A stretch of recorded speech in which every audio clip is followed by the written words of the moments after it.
Bom dia, graça e paz aos irmãos e irmãs desta manhã de domingo. Louvamos ao Senhor pela nossa vida, pelo cuidado dele por nós, e nós vamos então orar pedindo ao Senhor que esteja conduzindo esse período de estudo que vamos ter nesta hora. Oremos. Pai, que o Senhor, que é o Deus de sabedoria e entendimento, possa neste momento, nesta manhã, nos conduzir, Pai, com sabedoria, entendimento, discernimento da Tua Palavra. Que o Senhor ministre sobre nós, Pai, nos dando aquilo que precisamos para conviver conosco mesmo, com as pessoas, vivendo, ó Deus, vivenciando e praticando esse fruto do Espírito que vamos estudar hoje, em nome de Jesus. Amém. Nosso estudo de hoje vai falar sobre domínio próprio. É o último fruto do Espírito. Tem a ver com nosso conhecimento, nosso autoconhecimento, nosso relacionamento conosco mesmo. Nós vimos fidelidade, mansidão e hoje domínio próprio. O domínio próprio é uma palavra grega, vem de origem grega, chama ekrateia, que é traduzida por domínio próprio, significa autocontrole, domínio dos próprios desejos e apetites. Essa palavra aplicava-se à disciplina que os atletas exerciam sobre o próprio corpo. Em 1 Coríntios 9, 25, o apóstolo Paulo diz o seguinte: todos os que competem nos jogos se submetem a um treinamento rigoroso, para obter uma coroa que logo perece. Mas nós o fazemos para ganhar uma coroa que dura para sempre. Se aplicava à disciplina que os atletas exerciam sobre o seu próprio corpo.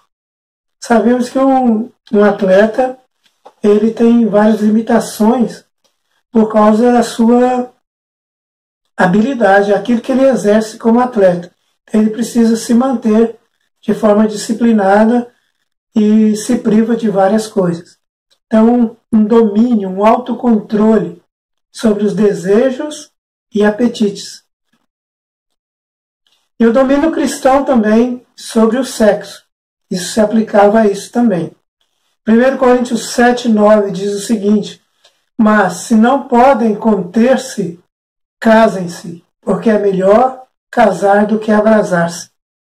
É um controle também sobre a questão sexual. No grego corrente, aplica-se a virtude de um imperador que jamais permite que seus interesses privados influam no governo do povo. Infelizmente, especialmente no Brasil, não é isso que a gente vê, né? Então nós não temos essa virtude na maioria dos nossos administradores. É controle sobre as palavras, desejos, ira, ações, sobre o apetite, como nós já vimos, sobre a questão sexual, sobre vícios e sobre a vontade. Tem pessoas que não conseguem se dominar diante de uma garrafa de cerveja, de um gole de cachaça. Outras não podem ver comida. Tem esse descontrole. Então, quem tem o domínio próprio, ele consegue dominar essas coisas. É o controle sobre a reação frente aos enfrentamentos. A pessoa que consegue se dominar diante das injúrias, das perseguições. E o pastor Hernandes Dias Lopes, ele diz o seguinte, que é uma reação transcendental.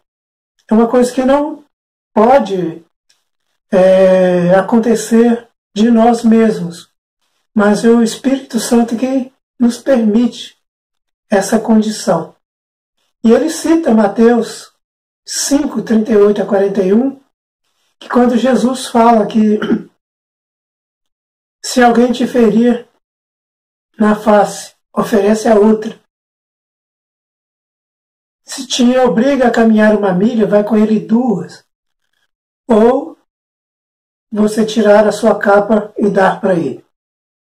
O que seria esse ferimento na face? É uma desonra para aquele que recebe a ferida. O caminhar 1 milha é você atingir a vontade do outro, o centro da vontade do outro, reprimi-lo na sua vontade. E dar a capa é tirar um bem inalienável. Então é uma reação transcendental. Quando, frente a essas coisas que você se domina, é porque é o próprio Deus que te permite oferecer a sua face, ser humilhado, ver o seu direito, a sua vontade sendo destruída, invadida, e também os seus direitos, os seus bens inalienáveis sendo levados. O texto que nós vamos usar como base hoje se refere a uma história bem conhecida, que é sobre Davi e Saul. É o texto de 1 Samuel 26. Nós vamos ler a partir do versículo 5, de 5 a 10. Mas essa história envolve todo o capítulo. E diz o seguinte: Davi se levantou e foi ao lugar onde Saul estava acampado. Viu o lugar onde dormiam Saul e Abner, filho de Ner, comandante de seu exército. Saul dormia dentro do acampamento e o povo estava acampado ao redor dele.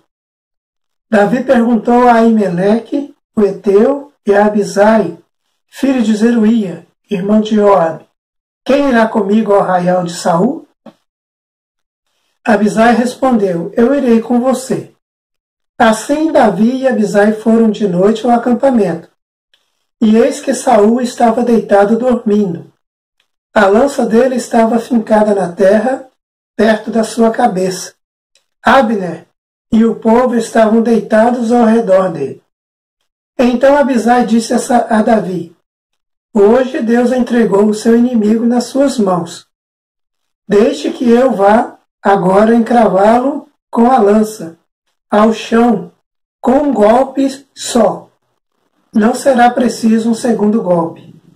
Davi, porém, respondeu a Abisai: não o mate, pois quem pode estender a mão contra o ungido do Senhor e ficar inocente? Davi continuou: tão certo como vive o Senhor Deus, ele mesmo o matará. Ou chegará o dia de sua morte, ou indo para a guerra, será morto em combate. O Senhor me livre de estender a mão contra o seu ungido.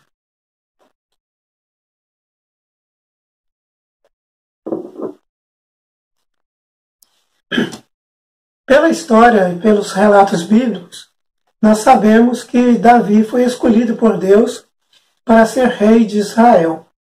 Ele foi ungido ainda novo. E logo após o Davi derrotar o Golias, o gigante Golias, o rei Saul coloca como seu escudeiro pessoal. E Davi fazia suas diligências e era bem sucedido, porque Deus era com ele. E isso gera em Saul um ciúme, pois o povo reconhecia e aplaudia os seus feitos. Há um relato, né, de que as mulheres dançavam, que Saul matou seus milhares, mas Davi seus 10 milhares. Então isso suscita ciúmes em Saul, e no seu coração ele decidiu matar Davi. E com essa atitude de Saul, essa perseguição de Saul, Davi decide fugir da presença de Saul. Mas em 2 momentos, como nesse que nós lemos aqui, Davi tem a oportunidade de se vingar de Saul. Nós vemos que ele entrou tenda de Saul. Saul estava dormindo e ele chega bem próximo e ele vai tirar a lança que estava perto de Saul e sai com ela. Aí depois, ele, nos relatos acima, ele chama Abner, que era o comandante do exército, e fala para ele: por que você não vigiou e não protegeu o seu rei? Então Davi, nesse momento, ele teve o controle do Espírito de Deus e assim pôde poupar a vida de Saul. E ele diz para Abisai, né, não o mate, pois quem pode estender a mão contra o ungido do Senhor e ficar inocente? E ele também diz: tão certo como vive o Senhor Deus, ele mesmo o matará. E como que isso é possível, a pessoa estar tão próxima da sua vingança e manter o controle? Davi, ele temia Deus. Ele tinha consciência de que Deus o escolhera para ser rei. Como ele fala no versículo 10, o próprio Deus iria destruir Saul, ou chegaria o dia de sua morte, ou indo para a guerra, ele seria morto em combate. Então Deus tinha o controle da vida de Saul. Então ele não ia tomar essa atitude, porque Deus era com ele e tinha escolhido ele para que ele fosse rei. Então ele não ia manchar a sua mão com o sangue de Saul. Sabia que Saul fora ungido por Deus, embora tenha desobedecido. Davi sabia também que Deus é quem destituiria Saul do trono. Isso mostra que Davi tinha domínio sobre suas reações frente aos enfrentamentos. Além disso, Davi sabia que Saul era emocionalmente instável e não era confiável. Ele poderia voltar a atacá-lo. A gente vê que no capítulo 27, Davi fala sobre isso. E nas duas vezes, Saul se arrepende de perseguir Davi. Mas Davi não confiava nele, porque ele era emocionalmente instável. E que lições nós podemos tirar desse texto? Primeiro, quem tem domínio próprio pensa antes de falar ou agir. Davi avaliou todas as situações e não agiu de forma impensada. Quem tem domínio próprio não revida, ele ignora as ofensas. Ele repele o mal, ele pede perdão, ele perdoa. Em Provérbios 25 e 28 diz: como a cidade com seus muros derrubados, assim é quem não sabe dominar-se. Como a cidade que é derrubada os seus muros, assim é a pessoa que não tem domínio sobre si mesmo.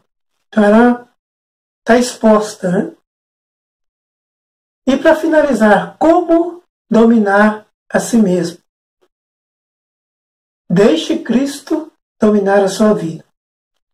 Você que está aí pensando de repente matar a sua ex-mulher, matar a sua ex-namorada, feri-la, vingar de alguém, pense nisso. Deixe Cristo dominar a sua vida. Você que está pensando mal de alguma pessoa, deixe que Cristo domine a sua vida. Que o Espírito Santo crie em você essa condição de dominar-se, de controlar o animal selvagem que tem dentro de você.